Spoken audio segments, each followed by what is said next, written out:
Obra Futuro Espiritual da Terra, ditado pelo espírito de André Luiz ao médium Samuel Gomes. Parte 1, Capítulo 8. Seja um líder da transformação planetária. Clarencio escolheu o próprio responsável pelo funcionamento do estudo em grupo para acompanhar. Era um homem de seus 45 anos. Tinha características intelectuais mais desenvolvidas e certo clima íntimo que lhe dava uma autoridade moral em crescimento. Depois das despedidas do grupo, Carlos pegou seu carro para retornar ao lar. Clarencio pediu que eu me concentrasse em sua mente a fim de perceber o material de seus recursos íntimos para análise em nossos estudos. Concentrei-me no seu campo interior e logo várias imagens, paisagens, pensamentos e pessoas surgiram aos nossos olhos. Ainda sob a influência dos estudos da noite, Carlos refletia consigo mesmo. Como os ensinos doutrinários nos ampliam o entendimento. Nos estudos de hoje sobre mediunidade, percebemos como as ocorrências neste setor têm se desdobrado para a humanidade e o quanto ainda nos encontramos distantes dos ideais de trabalho elaborados pelos instrutores e Allan Kardec para termos amplas possibilidades de comunicação entre as duas realidades. Quantas orientações poderíamos receber dos amigos que vivem no outro lado da vida? Vejo, porém, o quanto precisamos ainda melhorar para atingir os objetivos esperados e concretizá-los. As ruas estavam bastante movimentadas e barulhentas, com veículos e buzinas que chamavam a atenção de Carlos, fazendo com que ele se desligasse de seus pensamentos para dirigir o carro de forma segura. Foi quando Clarencio falou: estamos diante de um dos modelos daqueles que abraçam a responsabilidade de orientar e conduzir as atividades de um estudo e outras tarefas, numa casa na qual alguns respondem por toda a instituição, com várias responsabilidades diante de compromissos que podem beneficiar a existência.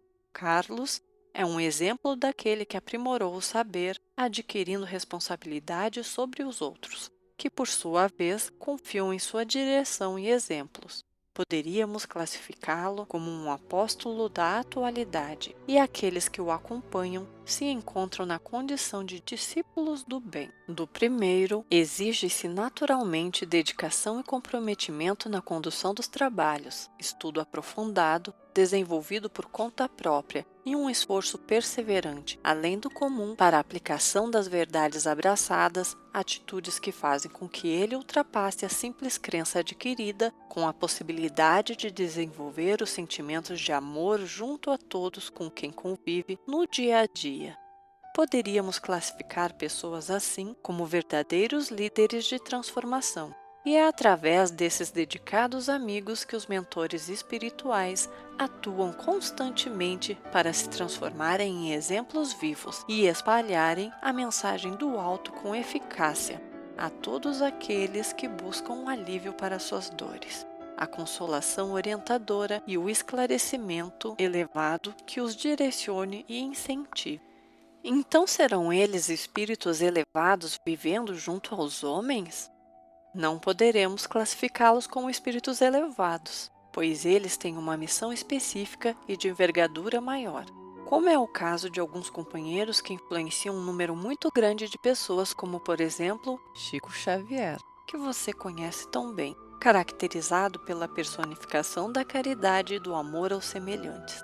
Médiuns como Divaldo Franco, José Raul Teixeira, tantos outros também são verdadeiros divulgadores da palavra e da escrita mediúnica. Isso só para termos uma ideia, em se tratando de trabalhadores comprometidos com a doutrina na atualidade. Personalidades como Dalai Lama, Krishnamurti, Deepak Chopra, Sai Baba, entre outros companheiros, estão influenciando as religiões do Oriente, no Ocidente, trazendo reflexões transformadoras para os homens. Lembramo-nos também dos corações amorosos de muitas mulheres como Madre Teresa de Calcutá, Irmã Dulce e tantos outros agentes que permanecem anônimos nos noticiários da TV, jornais e revistas. Poderíamos multiplicar ainda mais esse número se adentrássemos nos campos da ciência e da arte, já que todos estes que atuam de forma diferenciada na humanidade são manifestação da vontade do Pai na orientação dos homens. São poucos que poderiam classificar como mensageiros do alto, mas tomando o exemplo de Carlos como referência, encontramos homens e mulheres que foram preparados pelos planos espirituais para servirem de exemplo aos que principiam na jornada de transformação moral e não podem conviver diretamente com os poucos missionários da exemplificação coletiva.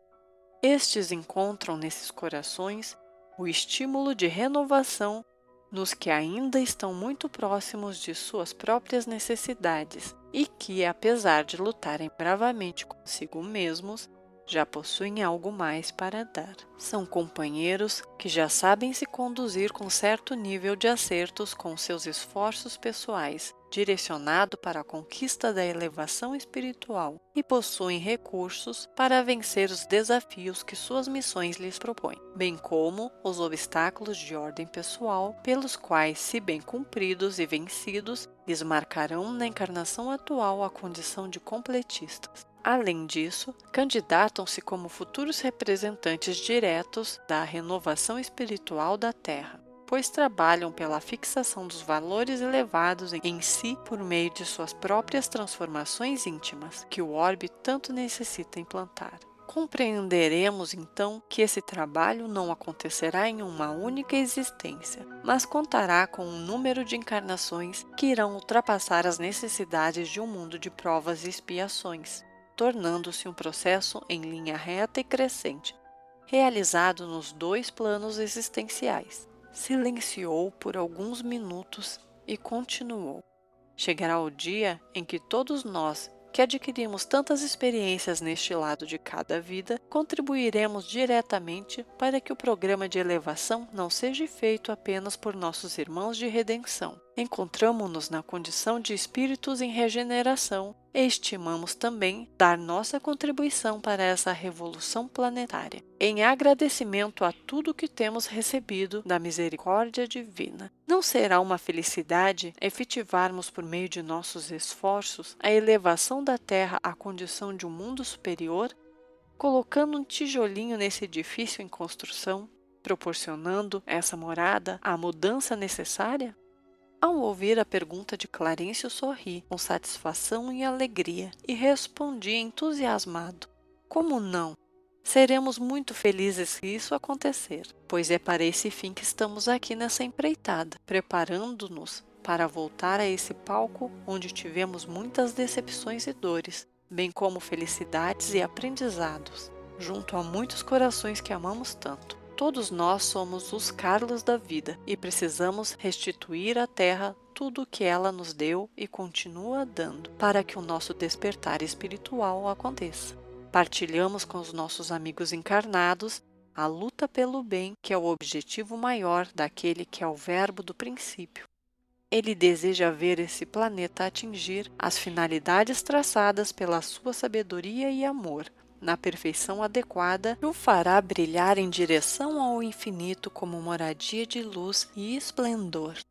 Dos olhos de Clarencio desciam lágrimas que não ousei questionar, e parecia que sua visão se perdia em paisagens futuras que somente sua mente nobre poderia alcançar.